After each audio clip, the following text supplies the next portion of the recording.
Previous के सारे questions खत्म कर दिए। फिर एक पांचवा क्वेश्चन है, ये क्वेश्चन मिश्रण का है। इन चीजों को समझते हैं, इसके क्वेश्चंस को कैसे सॉल्व करते हैं ये देखते हैं। कहता है एक कंटेनर, कोई भी मान लो कंटेनर है, ठीक है, इसमें मान लेते हैं कि मिल्क और वाटर भरा हुआ है। कंटेनर ए और बी, ठीक है, दो तरह के दो लिक्विड हैं, ठीक है, और जिसका रेशियो 4:1 है, ठीक है।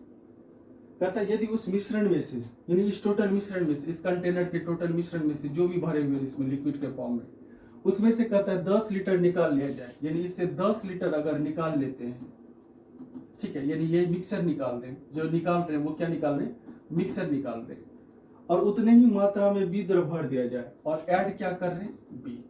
तो सीधी सी बात, चेंज किस में आ रहा है, बी में आ रहा है। निकाल रहे हैं मिक्सर, डाल क्या रहे हैं, बी। तो अब इस तरह से क्वेश्चंस में करता है, तो जैसे ही बी डालेंगे, तो चूंकि बी में चेंज आ रहा है तो बी का वैल्यू चेंज होगा।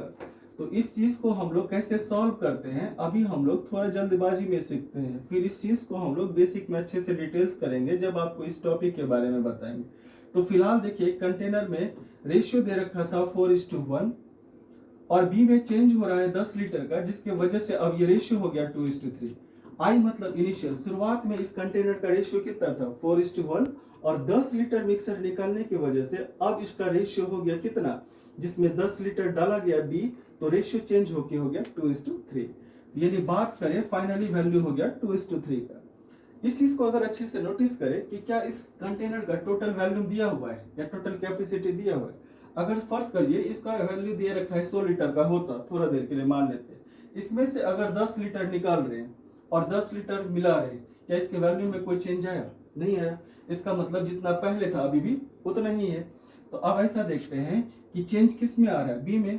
तो हम लोग रेशियो में इस चीज को हम लोग बाद में जिक्र करते हैं कि हम लोग जब क्वेश्चन सॉल्व करते हैं, जो चीज कांस्टेंट होता है हम लोग कांस्टेंट वैल्यू पे काम करते हैं, चेंज वाले वैल्यू पे नहीं। तो लेकिन देखिए, तो बी में चेंज हो रहा है, तो इसीलिए प्लस साइन से रिप्रेजेंट कर दिए। और चेंज किस में हो रहा है, ए में, सॉरी बी में। तो ए को कांस्टेंट करना है। देखिए कांस्टेंट का मतलब बराबर करना है। तो यहाँ 4 है और यहाँ 2 है, क्या ये बराबर है, नहीं। तो रेशियो में हम लोग बैलेंस करने के लिए मल्टीप्लिकेशन ऑपरेशन का यूज करते हैं। इसमें 2 से मल्टीप्लाई करेंगे, इसमें 1 से करेंगे। अगर 1 से कर भी दिए क्या कोई फर्क पड़ेगा, रेशियो में नहीं पड़ेगा। लेकिन 2 से मल्टीप्लाई करेंगे तो ये 4 हो जाएगा और ये कितना हो जाएगा, 6 हो जाएगा। यानी अब जो है फाइनल रेशियो में से जो मिल्क ए का वैल्यू होगा वो 4 होगा और बी कितना होगा, 6। क्योंकि अब देखिए आपको बोले चेंज बी में हो रहा है, ए कांस्टेंट होगा, तो ए का वैल्यू यहाँ भी 4 है और यहाँ भी कितना है, यहाँ भी 4 है। तो नया वैल्यू कितना हो गया, 4 हो गया। दोनों जगह अब जो वैल्यू होंगे वो कितने होंगे, 4 होंगे। सवाल ये है कि बी में चेंज 1 से कितना हो गया, 6। कितने का चेंज आया, 5 का। और ये 5 का चेंज जो आया किसके वजह से आया, 10 लीटर की वजह से आया। तो फाइनली जो आपको बताए कि जितना शुरुआत में कंटेनर की कैपेसिटी होगी वही फाइनल होगी। अगर फाइनल देखा जाए तो 6 और 4 कितना हुआ, 10। 5 पार्ट बराबर 10 लीटर, यानी 5 रुपए में 10 चॉकलेट, तो 10 रुपए में कितने चॉकलेट, सीधे इसका डबल हो रहा है, इधर भी डबल कर देंगे, 20 लीटर हो जाएगा। इसका मतलब जो है कि टोटल जो है 20 लीटर है, जिसे हम 100 लीटर बोल रहे थे क्वेश्चंस के अकॉर्डिंग। ये एक्चुअल में इस कंटेनर की कैपेसिटी 20 लीटर की है। और इस 20 लीटर में शुरुआत में जो था वो 4 पार्ट में ए था और 1 पार्ट में बी था। यानी टोटल 5 पार्ट का वैल्यू जो था 20 लीटर था, तो 1 पार्ट बराबर कितना हुआ, 4।